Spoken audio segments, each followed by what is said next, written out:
¿Qué tal, amigos? Nuevamente les saludo a su amigo y hermano en Cristo, Antonio García Hernández. Como siempre en este su canal cristiano, adventista del séptimo día, estudiando el Verbo. Qué bueno que nos acompañen en esta hora. Vamos a tener unos minutos de comunión con Dios a través de su palabra. Y en esta ocasión quiero presentarles un tema en el cual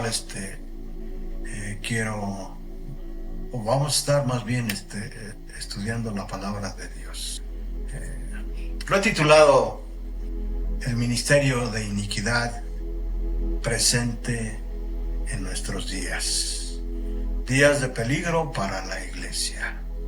Así que, como siempre, antes de iniciar, quiero invitarles para que junto conmigo tengamos una palabra de oración en esta hora. Así que los que quieran y puedan, cierren sus ojos, inclinen su rostro en señal de reverencia a nuestro Padre eterno. Oremos. Bendito sea nuestro Padre que estás en los cielos, como siempre, Padre eterno. Te alabamos y te glorificamos porque solamente tú mereces la suprema alabanza y gloria en esta hora, Señor. En esta hora y siempre. Gracias, Padre eterno, por darnos esta oportunidad. Queremos tener unos minutos de comunión contigo a través de tu palabra. Y queremos suplicarte humildemente que nos limpies de todas nuestras enfermedades, de nuestra maldad, Señor, de nuestros pecados, que nos sanes, oh Señor, y purifiques. Que tu Espíritu Santo, Señor, nos pueda guiar en este tema y que podamos, Padre eterno, a través de tu Espíritu, tener palabras de vida y para vida eterna, Señor. Gracias, Padre eterno. Úngenos, Padre, en esta hora para que podamos, Señor, ser dignos representantes tuyos y embajadores en esta tierra, Señor. Gracias, Padre eterno. Gracias por todo. Gracias por las personas que nos han de escuchar. Bendice, Padre eterno, este ministerio. Hemos tomado este lugar, ¿sí? Para que a través de este medio, Señor, también tu palabra pueda ser predicada a toda nación, tribu y pueblo, Señor. Gracias, Padre eterno, porque en Cristo Jesús te suplicamos todo.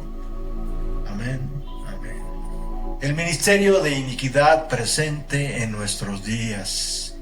Días de peligro para la iglesia. ¿Cuántos de ustedes han escuchado al apóstol Pablo que ya en sus días estaba operando el ministerio de iniquidad? Estaba operando entre bambalinas porque había algo que lo detenía.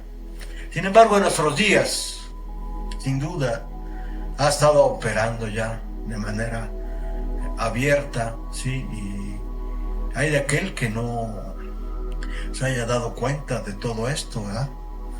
Así que ese es el título que hemos puesto a nuestro tema en esta hora. Lo primero que vamos a hacer es definir la palabra ministerio de iniquidad. Del griego mysterion es anomías. En cuanto al significado de mysterion como algo, o significa algo oculto, algo secreto, ¿verdad? En cuanto a anomías, tiene que ver con el desprecio y violación a la ley de Dios, a ilegalidad e iniquidad, ¿verdad? El apóstol Pablo, ahí en 2 Tesalonicenses 2:3, se refiere a un poder que se caracteriza por su desobediencia, y la referencia a la ley es particularmente significativa por el intento de cambiar la ley a lo cual hace referencia Daniel 7:25. En último término, esta descripción se aplica a Satanás, el autor de toda desobediencia. Testimonios para Ministros, página 365. Pero por lo general el diablo ha disfrazado su personalidad actuando mediante diversos instrumentos. Pero en los últimos días desempeñará personalmente un papel más directo y su engaño culminará falsificando personalmente la venida de Cristo. Quiero invitarlos antes de seguir avanzando, ¿sí?, en esta exposición, ¿sí?, para lo cual quiero pedirles que ahí en su lugar sigan orando por mí para que el Espíritu Santo nos tome como instrumentos del cielo y presentar esta gran mentira, estas dos grandes mentiras de parte del enemigo de las almas. Vamos a tomar nuestras Biblias, la palabra de Dios, el libro de libros, y vamos a ubicarnos en el libro del profeta Isaías, capítulo 46, versículo 9 y 10. Isaías 46, versículos 9 y 10. Vamos a la palabra de Dios. Muy rápidamente.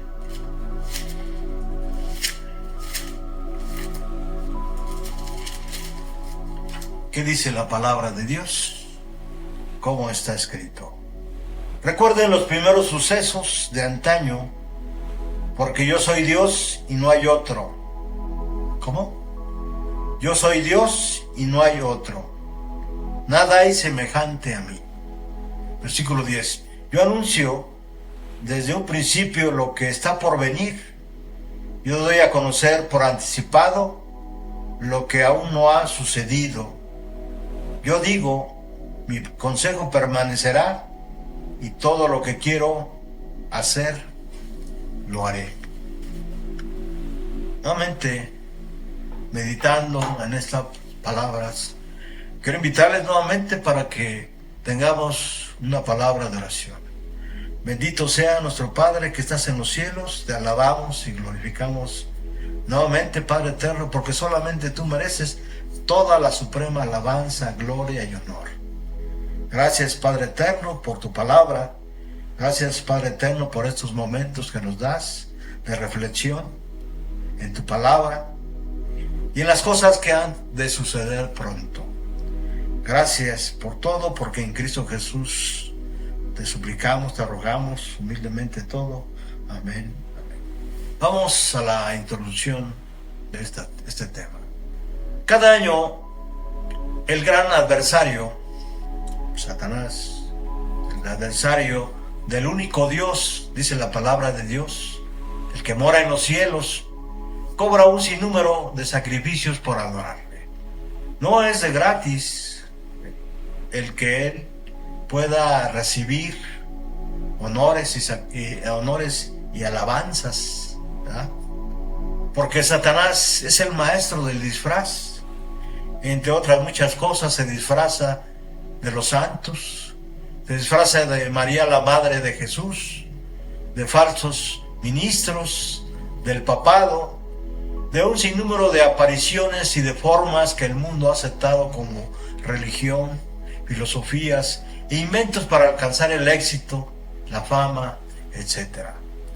Creencias que se han arraigado en el mundo cristiano por la apostasía de la que una vez fue la iglesia primitiva, que era pura, leal, sin corrupción y sin mancha. Afortunadamente, este hecho para Dios está provisto en su plan de salvación. Además de que, mediante la obra especial del Espíritu Santo a lo largo de la historia cristiana, se ha mantenido un remanente o movimiento que guarda los mandamientos de Dios y tienen el testimonio de Jesucristo. Apocalipsis 12:7. y quienes hasta el final de los tiempos, sin duda, permanecerán fieles a Dios, a su palabra y a su ley.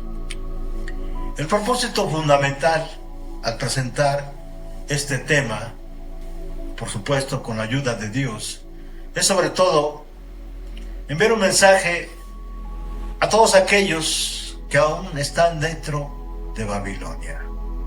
Un mensaje de Dios que este poder, Babilonia, este poder político religioso ha caído. Dice el segundo ángel de Apocalipsis 14:8. Y que se ha hecho habitación de demonios y guarida de todo espíritu inmundo y albergue de toda ave inmunda y aborrecible. Apocalipsis 18:2. Dice otro ángel, quizás el cuarto, y exhortarles para que salgan de ella. ¿Cómo? Exhortarles para que salgan de ella. ¿Quiénes? Todos aquellos que no quieran formar parte de los que adoran o reciban la marca de la bestia.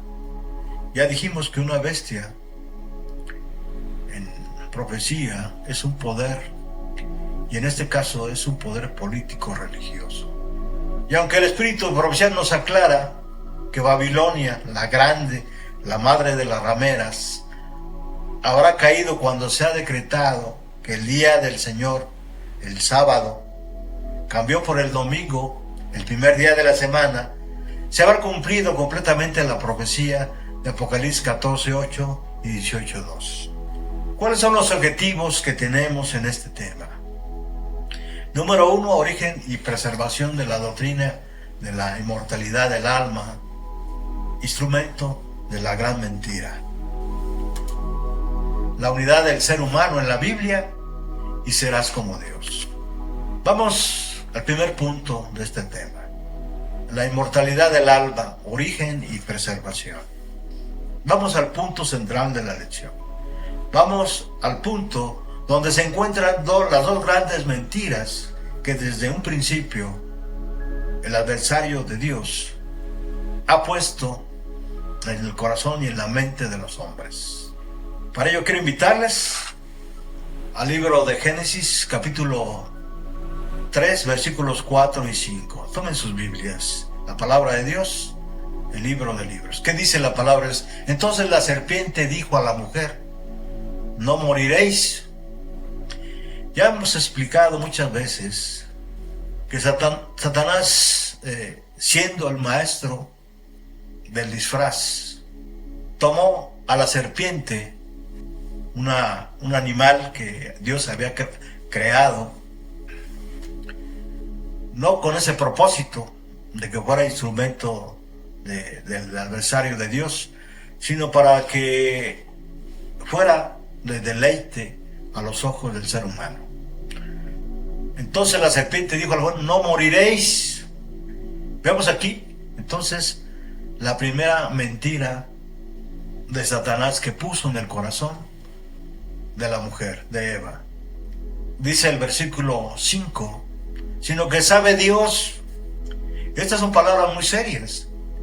El diablo dice, sino que sabe Dios que el día que comieres de él serán abiertos vuestros ojos y seréis como Dios. No solamente Satanás nos presenta la segunda mentira, sino que pone en el corazón de la primera mujer, Eva, la madre de toda la raza humana, ¿sí?, en su corazón, que quizás realmente Dios le había mentido. Dice, primero no moriréis, segundo le dice, y seréis como Dios. ¿Se imaginan? El ser humano siendo como Dios. ¿Quién es el que verdaderamente quería ser Dios? Sin duda Satanás. Ya hemos leído muchas veces cómo Satanás quiso estar por encima del trono de Dios, poner su mismo trono por encima del trono de Dios. Ahora, Satanás vemos entonces en esta cita que representó a Dios como un engañador, como alguien que desea privar a sus propias criaturas de un don más elevado. Los ángeles escucharon con pena y asombro esta declaración en la que Satanás colocaba sus miserables atributos como parte del carácter de Dios. Sin embargo, Eva no se horrorizó al escuchar esas falsas acusaciones contra el santo y supremo Dios. Si ella hubiera recordado las muestras de amor, si hubiese huido al lado de su esposo, podría haberse salvado de la tentación del maligno, dice el Espíritu de Profecía, ahí de Sign of the Times del 12 de mayo de 1890. Y Satanás se regocijó por su éxito. Había tentado a la mujer para que desconfiara de Dios. ¿Qué sembró Satanás en la mente de Eva? Desconfianza. Con esas dos grandes mentiras. Hizo que dudara de su sabiduría y tratara de entrometerse en sus más omniscientes planes. Y por su intermedio había causado también la caída de Adán, quien como consecuencia de su amor por Eva, desobedeció el mandamiento de Dios y cayó juntamente con ella. Sí, esto lo podemos comprobar ahí en la historia de la redención, página 40. En la cita bíblica, Satanás hace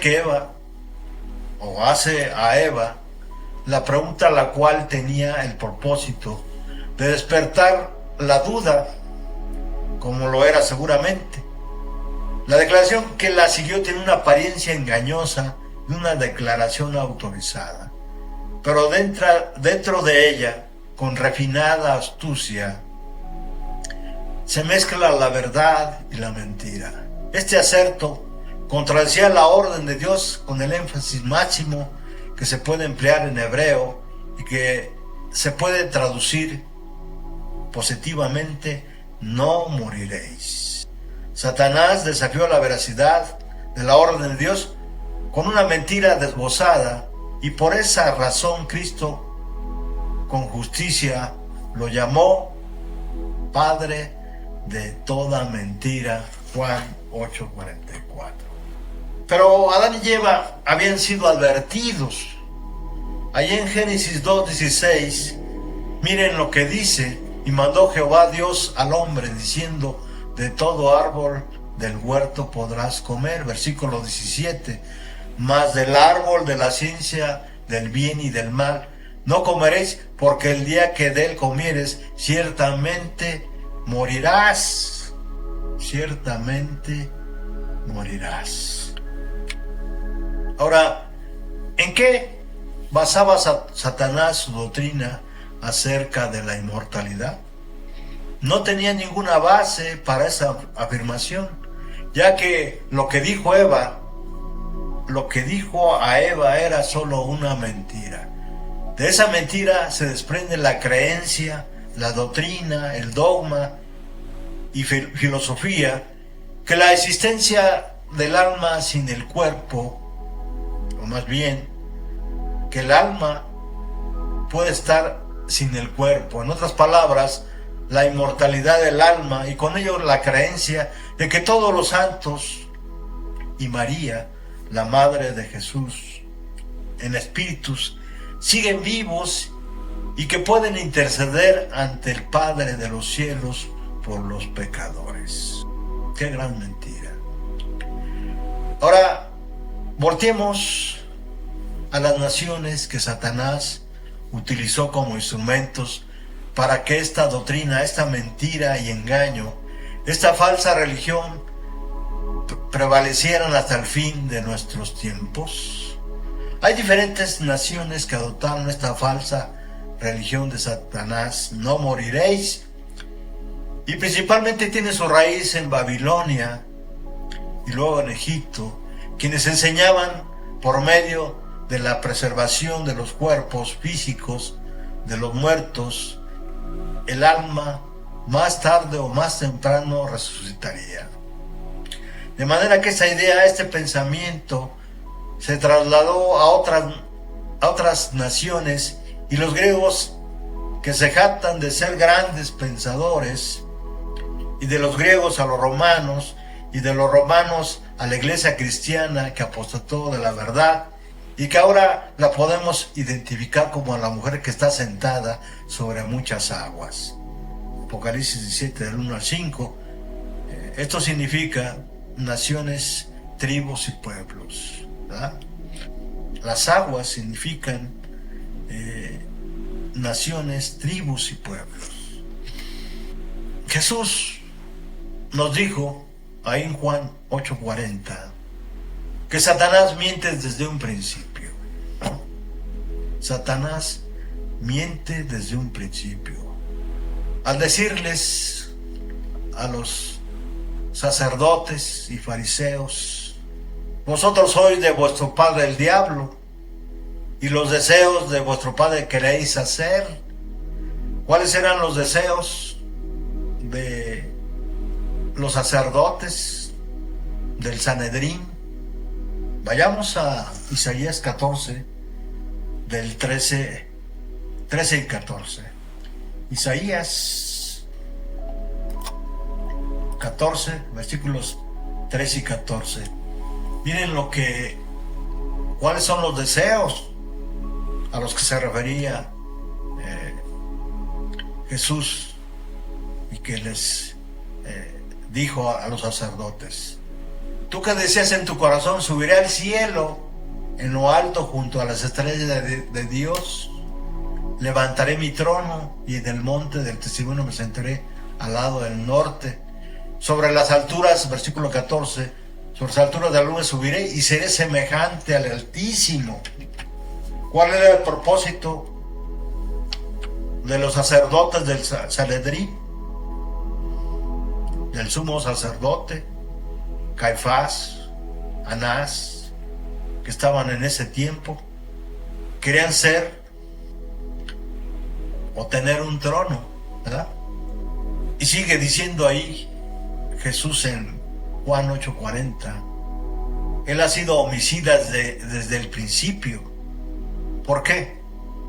Porque por su pecado, por su apostasía, muchas almas se han perdido. ¿Por qué? Jesús responde y dice: y no ha permanecido en la verdad. Es decir, ha apostatado. Dice: porque no hay verdad en él. Todos los que tienen el mismo espíritu de Satanás apostatan de la fe y no permanecen en la verdad. Por lo tanto, todo lo que dicen y hacen, sin duda, son los deseos de Satanás. Sigue diciendo Jesús: cuando habla mentira, de suyo habla, porque es mentiroso y padre de la mentira. Vivimos días de peligro. Los siglos subsiguientes fueron testigos de un constante aumento del error en las doctrinas enseñadas por Roma. Aún antes del establecimiento del papado, las enseñanzas de los filósofos paganos habían recibido la atención de la iglesia y habían ejercido influencia sobre ella. Muchos que profesaban estar convertidos seguían aferrados a sus dogmas paganos, y no solo continuaban estudiándolos ellos mismos, sino que intentaban a otros hacerlo como un medio de ejercer más influencia sobre los paganos. De ese modo se introdujeron graves errores en la fe cristiana. Entre ellos sobresale la creencia de la inmortalidad del alma, la inmortalidad natural del hombre y el estado consciente de los muertos. Esta doctrina constituye el fundamento sobre el cual Roma estableció la invocación de los santos y de la adoración a la Virgen María y todas las vírgenes que se han inventado. Sin duda, esto es una herejía. Esto lo podemos encontrar en la Historia de la Redención, página 348. Ahora, ¿qué base tenemos nosotros para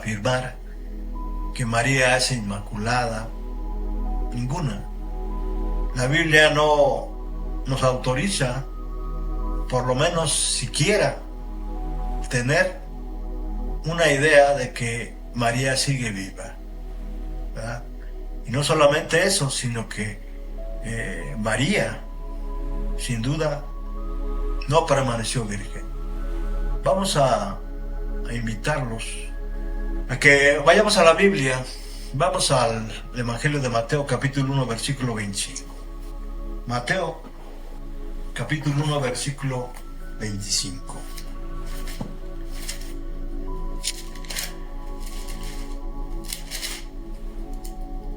Pero no la conoció hasta que dio luz a su hijo primogénito y le puso por nombre Jesús. ¿Quién no conoció a María? Cuando en la Biblia ya hemos presentado muchas veces, se refiere a que alguien no ha conocido a una persona, se refiere a que no ha tenido alguna relación sexual con tal mujer o con tal hombre.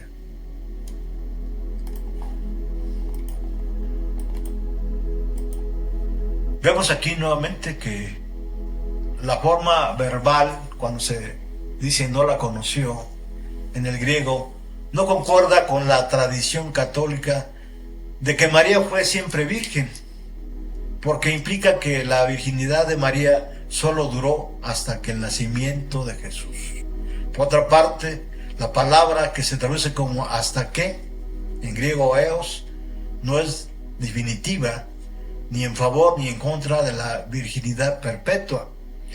El significado más natural de Mateo 1:25 es que, aunque María no vivió con José como esposa de él hasta el nacimiento de Jesús, lo hizo posteriormente, ¿ya? Así que todo esto que presenta la doctrina católica romana sin duda es mentira. ¿Por qué? Porque el ministerio de iniquidad está actuando en nuestros días.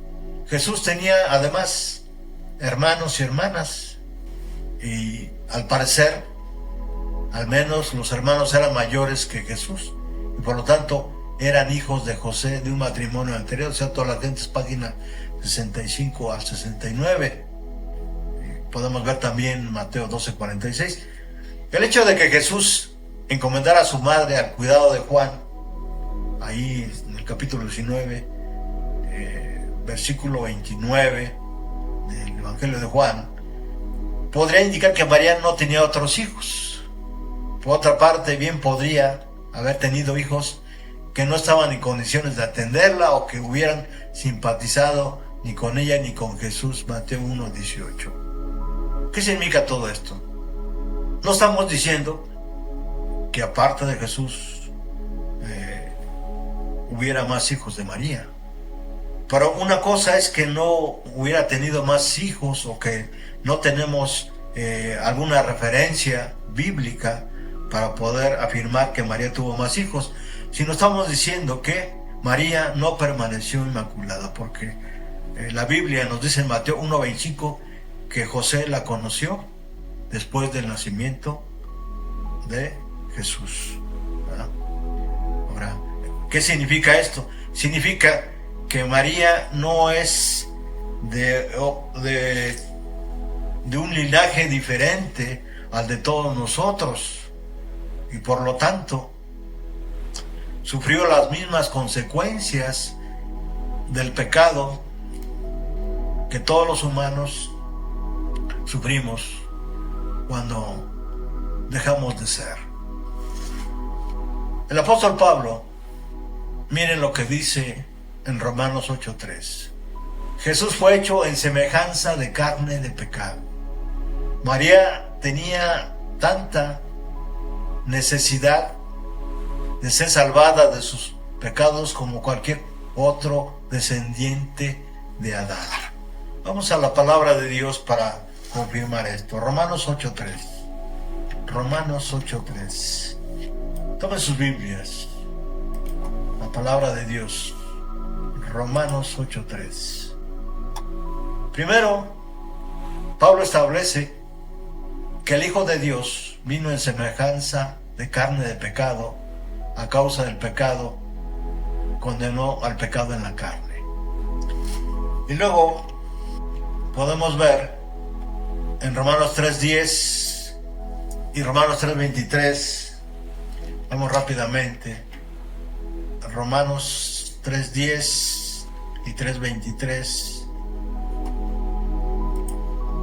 Como está escrito, dice el apóstol Pablo, no hay justo ni aun uno. No hay justo ni aun uno.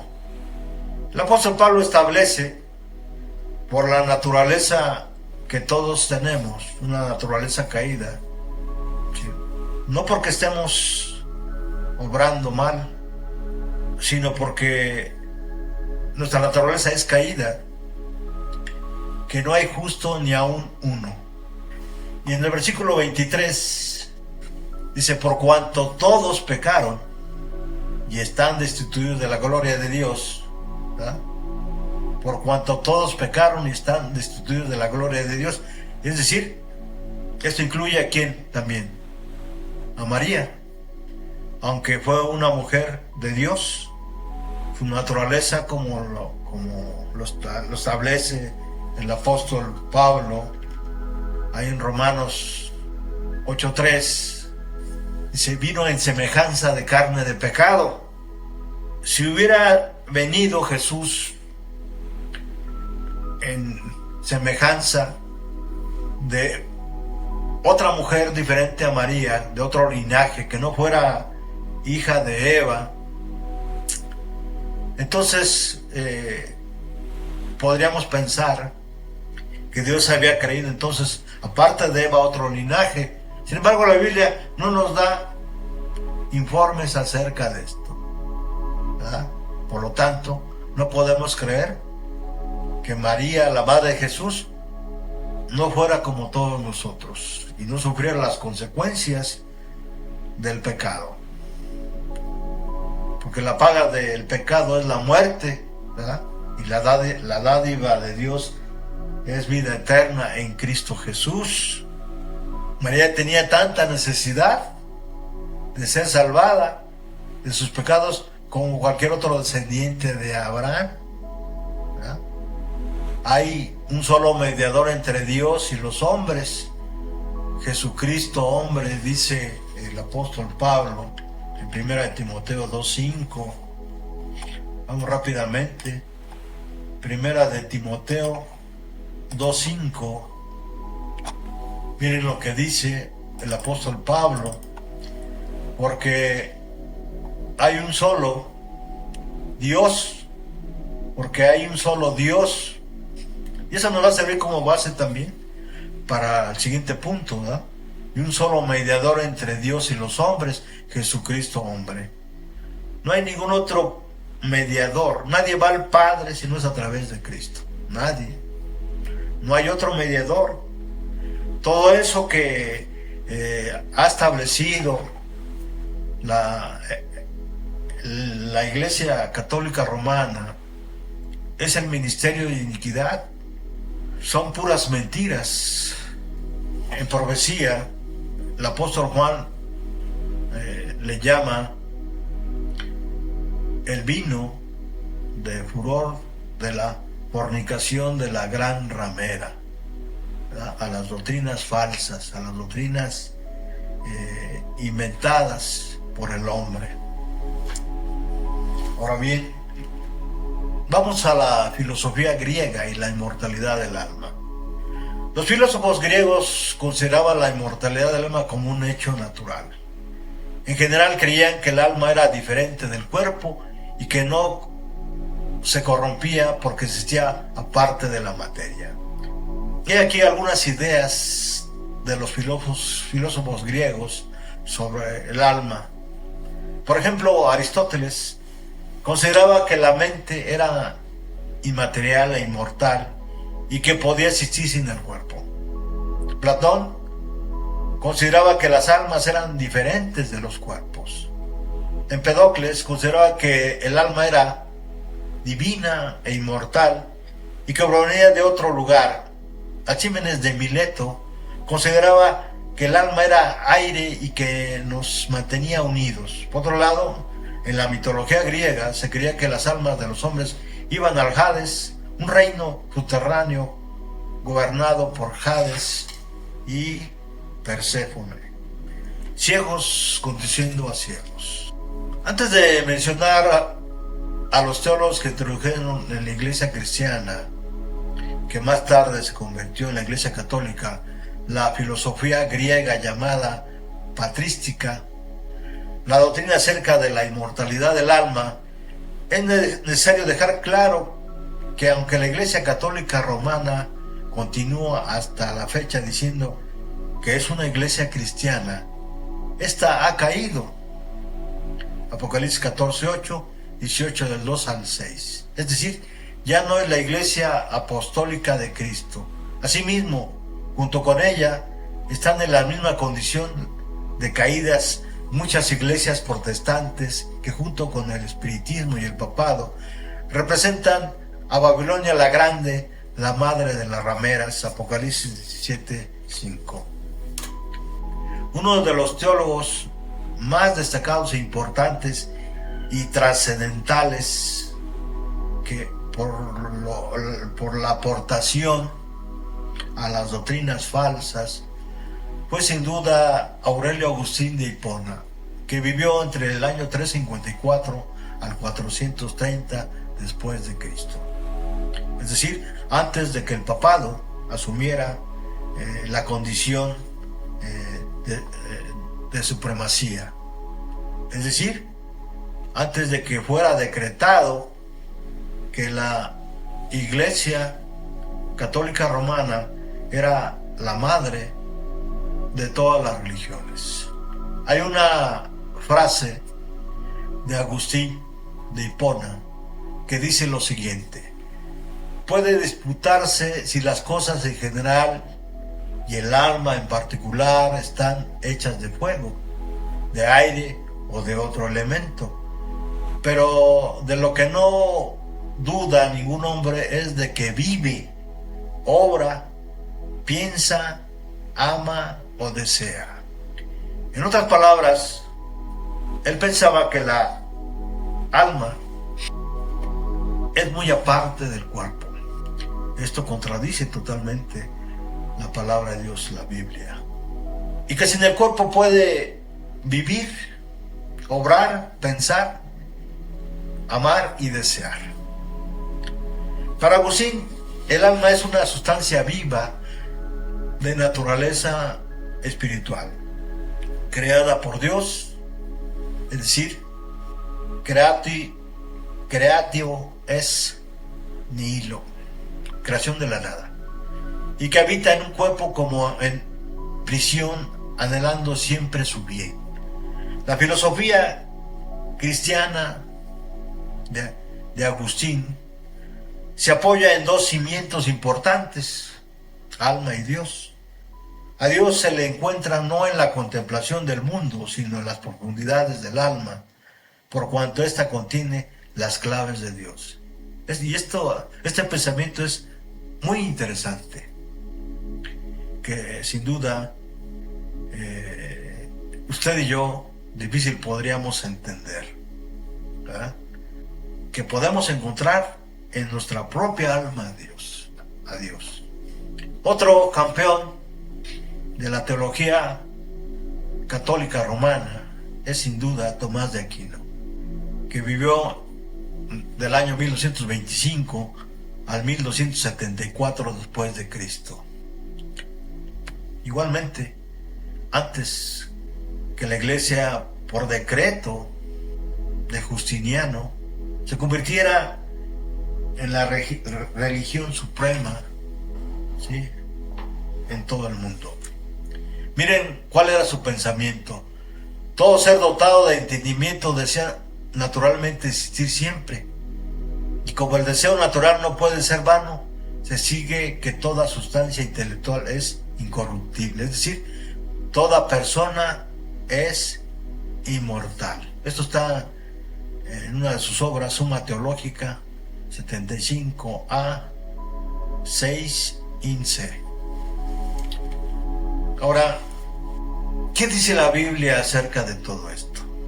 En Génesis 2:7, la palabra de Dios nos dice que desde Génesis, o más bien desde Génesis, se presenta al ser humano como una unidad indivisible. Y en Génesis 2:7, Dios creó al hombre del polvo de la tierra y le dio aliento de vida, convirtiéndolo en un ser vivo. Esta acción divina une al cuerpo material con el aliento de vida que representa el espíritu humano. En el libro de Génesis, la palabra hebrea nefesh se traduce como alma, pero también se utiliza para referirse a los animales y a la vida misma. Eclesiastés 3:19. Esto sugiere que el alma no es una entidad separada del cuerpo, sino que es la esencia misma del ser vivo, lo que lo anima y fe y da vida. Y hay una interconexión del alma y el cuerpo. La Biblia constantemente habla de la interconexión del alma y el cuerpo. Por ejemplo, la tristeza afecta al cuerpo.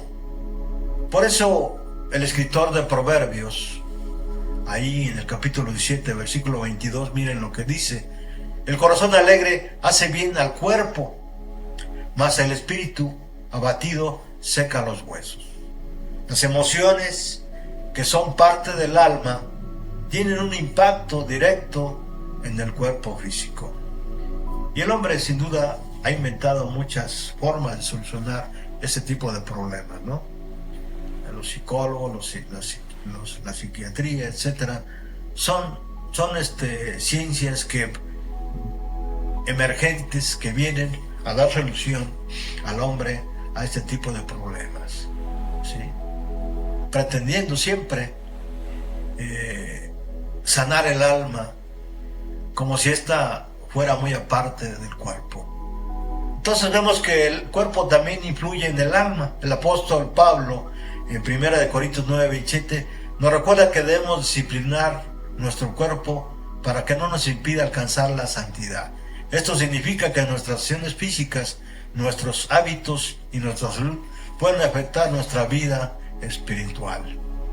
El cuerpo y el alma, una unidad inseparable. La Biblia nos presenta una visión integral del ser humano, donde el alma y el cuerpo están unidos en una unidad inseparable.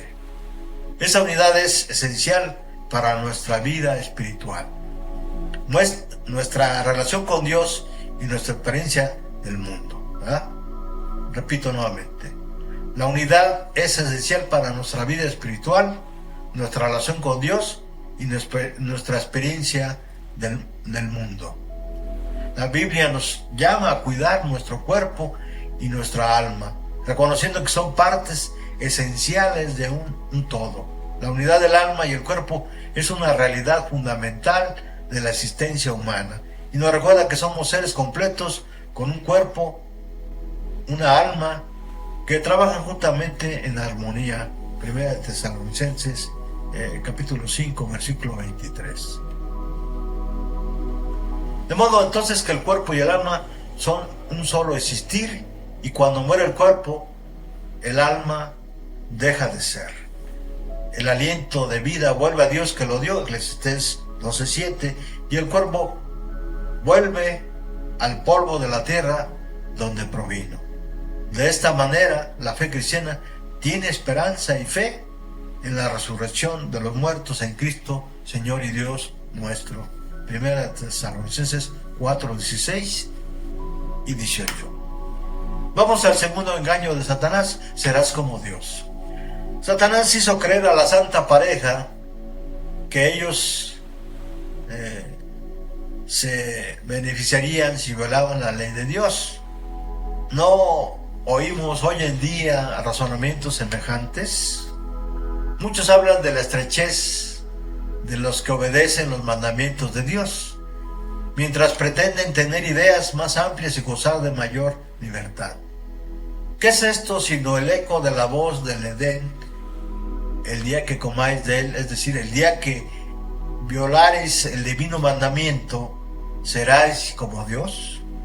Satanás aseveró haber recibido grandes beneficios por haber comido del fruto prohibido, pero nunca dejó ver que por la transgresión había sido desechado del cielo. Aunque había comprobado que el pecado acarrea una pérdida infinita, ocultó su propia desgracia para atraer a otros a la misma situación, es decir, a la misma suerte. Así también el pecador trata de disfrazar su verdadero carácter. Puede pretender ser santo, pero su elevada profesión únicamente hace de él un embaucador tanto más peligroso. Está del lado de Satanás, y al hollar la ley de Dios e inducir a otros a hacer lo mismo, los lleva hacia la ruina eterna, dice el Espíritu Profecía ahí en Patriarcas y Profetas, página 34, párrafo 3. Aunque la Biblia no nos dice el tiempo que pasó desde la creación del hombre y el momento que el adversario de Dios introdujo las grandes mentiras en la humanidad: no morirás, serás como Dios. Ambas mentiras hasta el día de hoy y hasta el fin de los tiempos estarán vigentes por todos aquellos que han aceptado esta falsa religión, dogmas y doctrinas de hombres, la marca de la bestia, y que adoran a la bestia de Apocalipsis y a su imagen, Apocalipsis 17:2. No obstante, es importante considerar esta segunda mentira, porque el propósito de Satanás es que se cumpla lo que dijo en el jardín del Edén, en el que aseguró a Eva que será como Dios, sabiendo el bien y el mal. De modo que este propósito se puso en marcha por parte de Satanás después de que Adán y Eva fueron arrojados del jardín del Edén. ¿Qué dice la Biblia acerca de esta grande mentira? En primer lugar, ya leímos ahí en el Evangelio del apóstol Juan, en el capítulo 8, versículo 44, que el adversario de los hombres es el gran mentiroso, porque miente desde el principio. ¿Cuál es ese principio? Cuando Dios creó a Adán y Eva. Y no ha permanecido en la verdad, es decir, apostató de la fe, y no hay verdad en él. Todos los que apostataron de la fe y están apostatando de la fe tienen el mismo espíritu de Satanás. No permanecen en la verdad y no hay verdad en ellos. Segundo, el gran propósito de Satanás es que el hombre no adore al Dios verdadero, sino adore a otros dioses inventados por él mismo. De esa manera, el adversario recibe adoración. Esto lo podemos ver y comprobar desde Caín y hasta nuestros días, inclusive parte del pueblo de Dios, quien también cayó en apostasía. Segunda de Reyes, capítulo 17, versículo 32 al 41. ¿Cómo está escrito? De acuerdo a lo que está en Éxodo 20, versículos de 3 al 5, Dios establece que no debemos tener dioses ajenos delante de Él, ni nos haremos imágenes, ni ninguna semejanza de lo que está arriba en el cielo, ni abajo de la tierra, ni en las aguas, ni debajo de la tierra. Tampoco nos inclinaremos a ellas, ni las honraremos. Porque Él dice: porque yo soy Jehová, tu Dios. Yo soy Jehová, tu Dios, fuerte y celoso, que visito la maldad de los padres sobre los hijos hasta la tercera y cuarta generación de los que me aborrecen. Éxodo 20, del 3 al 5. ¿Quiénes son los que no permanecen en la verdad? Los que están en el mundo. No estamos en el mundo, pero ya no somos del mundo. ¿Por qué? Porque Jesús nos ha llamado del mundo para estar con Él. Ahí en el Evangelio de Juan, capítulo 17, sí, Él establece ese gran principio. ¿Qué es la verdad?, preguntaba Pilatos a Jesucristo, quien contestó: yo soy el camino, la verdad y la vida. Nadie viene al Padre eterno sino por mí. Juan 14:6. ¿Puede alguien interceder entonces delante del Padre eterno para ser salvo? ¿No? Jesús afirma categóricamente que nadie viene al Padre eterno sino por Él. De la misma forma, nuestro Señor Jesucristo oró al Padre por nosotros los que habríamos de creer en Él, diciendo: santifícalos en tu verdad, tu palabra es verdad. Juan 17:7. Además, el salmista dice: tu justicia es justicia eterna y tu ley es la verdad. Salmo 119:42. Ahora bien, regresemos al punto medular de la segunda grande mentira de Satanás, quien explícitamente nuestro Salvador y Señor Jesucristo señaló y dijo: no ha permanecido en la verdad y no hay verdad en él. Esto es muy importante porque, basado en esa mentira, desde los primeros siglos de nuestra era, es decir, después de la muerte de los primeros apóstoles de Jesucristo, surgieron muchas interpretaciones doctrinales. Las diferentes interpretaciones de las Escrituras también contribuyeron a la diversidad y en ocasiones a la divergencia doctrinal. Las disputas sobre temas como la naturaleza de Jesús, la Trinidad, el bautismo y la relación entre fe y obras, la adoración a imágenes y santos, llevaron a la formación de diferentes grupos y denominaciones. Pero también hubo una gran influencia del espíritu romano. Además de lo que ya hemos mencionado, lo que acabamos de mencionar, la creciente influencia del Imperio Romano también tuvo un impacto en la Iglesia. La conversión de Constantino el Grande al cristianismo en el siglo IV marcó un cambio significativo. La Iglesia pasó de ser una comunidad perseguida a ser una institución apoyada por el Estado, quien de forma sigilosa y por conveniencia política adoptó costumbres paganas, como la adoración a diferentes deidades, quienes fueron revestidas de personajes cristianos para engañar a los creyentes con el pretexto de llevar a una mayor integración del cristianismo. La persecución causa principal de la apostasía en la Iglesia de Jesucristo. La Iglesia se vio entonces en gravísimo peligro.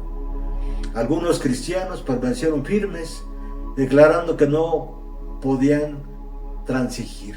Otros se declararon dispuestos a ceder o a modificar en algunos puntos de confesión de fe y a unirse con los que habían aceptado parte del cristianismo, insistiendo en que ello podía llevarlos a una conversión completa. Fue un tiempo de profunda angustia para los verdaderos discípulos de Cristo. Bajo el manto de un falso cristianismo, Satanás se introducía en la Iglesia para corromper la fe de los creyentes y apartarlos de la palabra de verdad. Conflicto de los siglos, página 404. Y en la página 405 del mismo libro, miren lo que dice: la mayoría de los cristianos consintieron al fin en arriar su bandera y se realizó la unión del cristianismo con el paganismo. Aunque los adoradores de los ídolos profesaban haberse convertido y unido con la Iglesia, seguían aferrándose a su idolatría y solo habían cambiado los objetos de su culto por imágenes de Jesús y hasta de María y de los santos. A María se le llegó a nombrar como reina del cielo, corredentora junto con Cristo, intercedora, entre otros atributos más. La levadura de la idolatría, introducido de ese modo en la Iglesia, prosiguió su funesta obra. Doctrinas falsas, ritos supersticiosos y ceremonias idolátricas se incorporaron en la fe y en el culto cristiano. Al unirse los discípulos de Cristo con los idólatras. La religión cristiana se corrompió y la iglesia perdió su pureza y su fuerza. Hubo, sin embargo, creyentes que no se dejaron extraviar por esos engaños y adorando solo a Dios se mantuvieron fieles del autor de la verdad. Conflicto de los siglos, página 405. De la misma manera, en el Conflicto de los siglos, página 42, párrafo 1, miren lo que dice: pero no hay unión entre el príncipe de luz y el príncipe de las tinieblas, ni puede haberla entre los adherentes del uno ni del otro. Cuando los cristianos consintieron en unirse con los paganos, que solo habían convertido a medias, entraron por una senda que les apartó más y más de la verdad. Satanás se alegró mucho de haber logrado engañar a tan crecido número de discípulos de Cristo.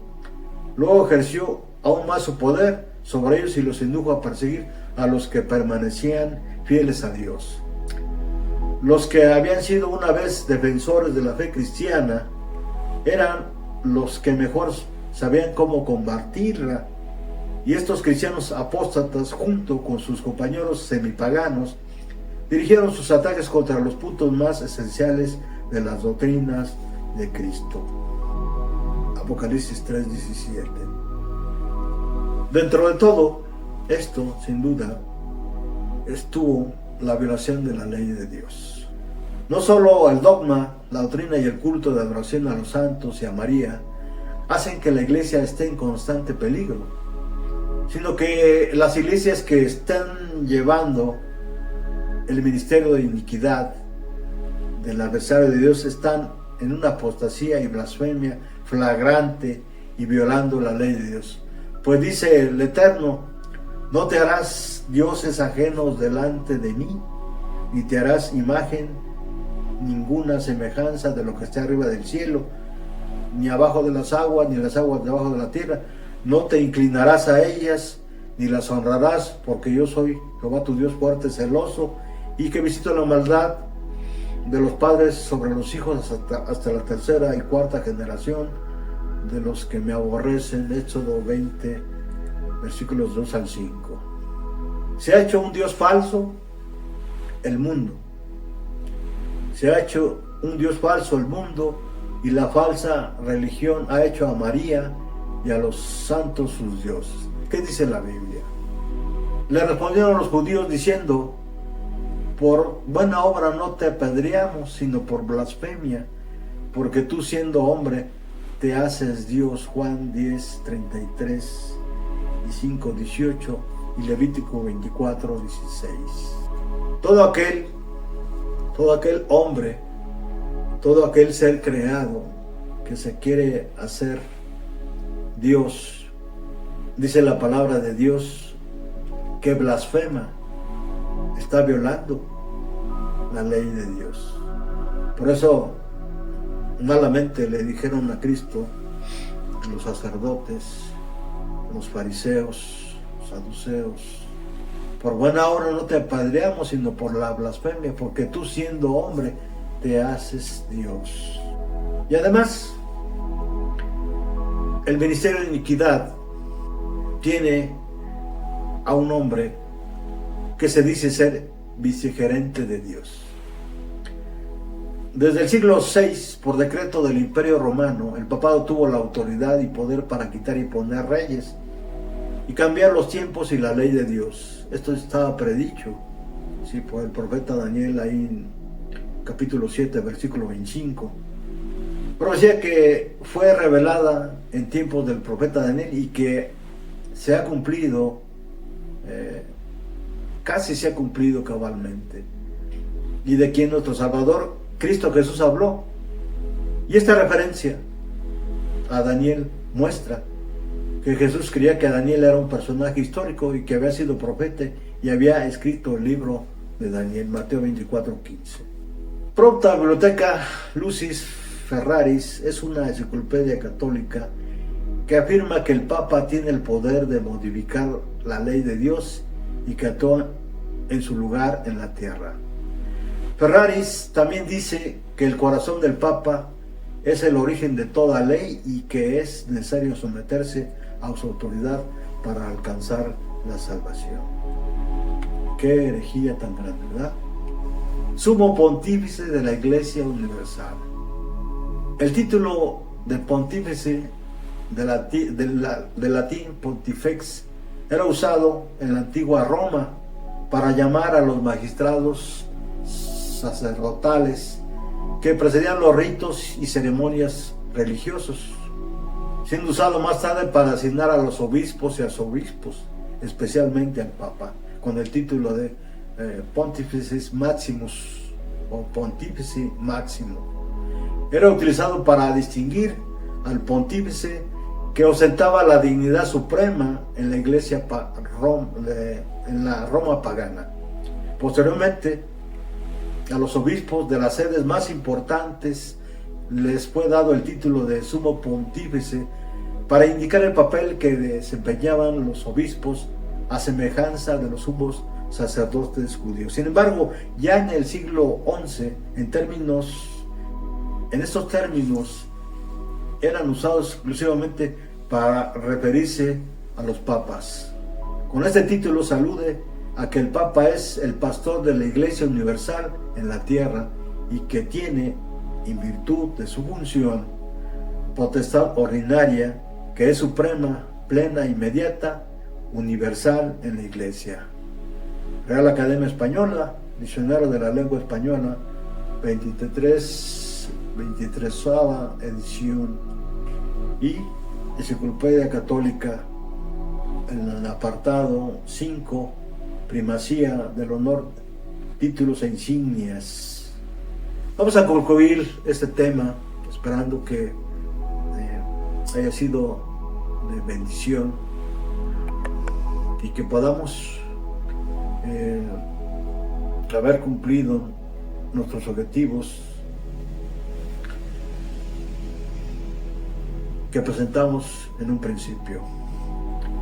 El apóstol Pablo ya vislumbraba al principal agente del ministerio de iniquidad, quien había de infiltrarse de manera sigilosa y paulatina en la iglesia naciente, echando por tierra no solamente las enseñanzas de nuestro Salvador y Señor Jesucristo, la ley de Dios, sino también los tiempos, los cuales implica cambiar las formas de adoración, pero principalmente a quien por imposición y por violencia se debía de adorar.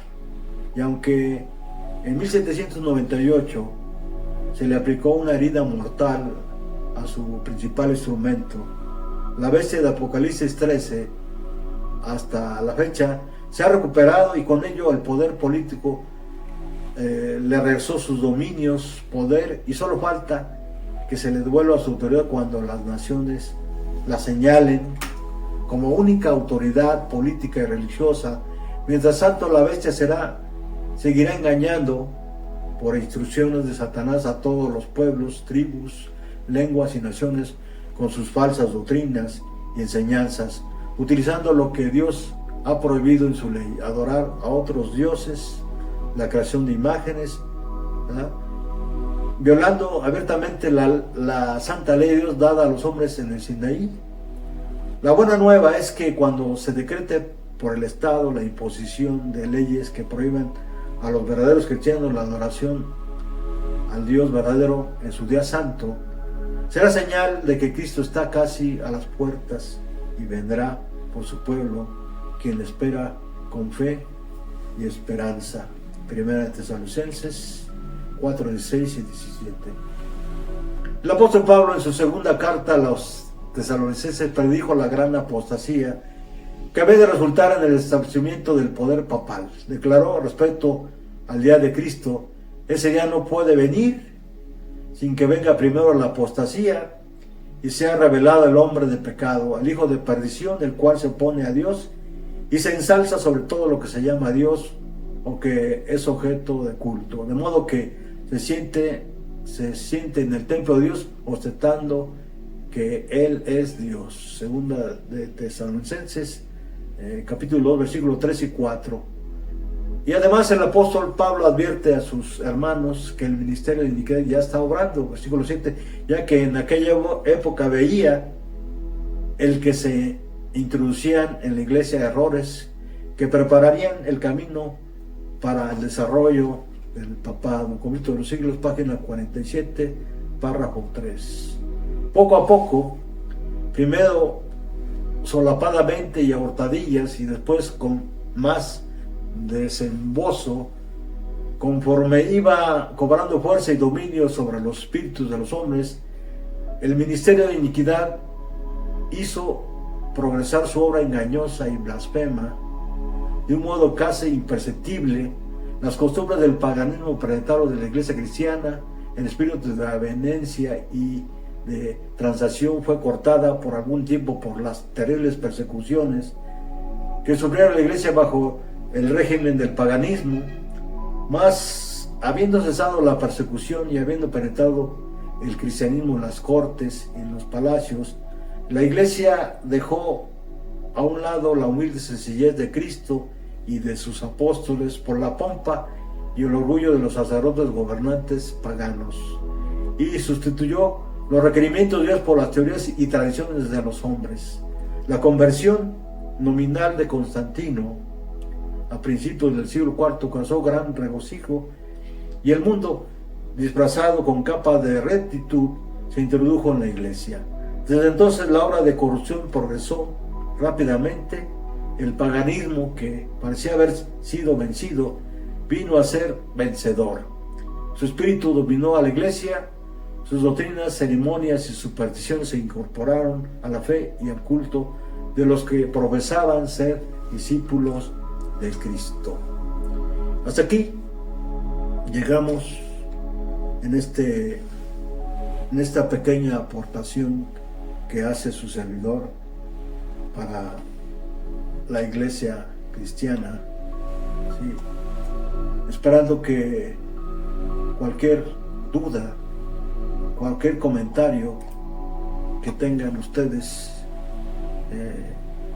lo puedan poner ahí en la caja de comentarios de este canal, y nos den el privilegio, el honor de poder aclararles o responderles a sus dudas y preguntas. Hasta pronto.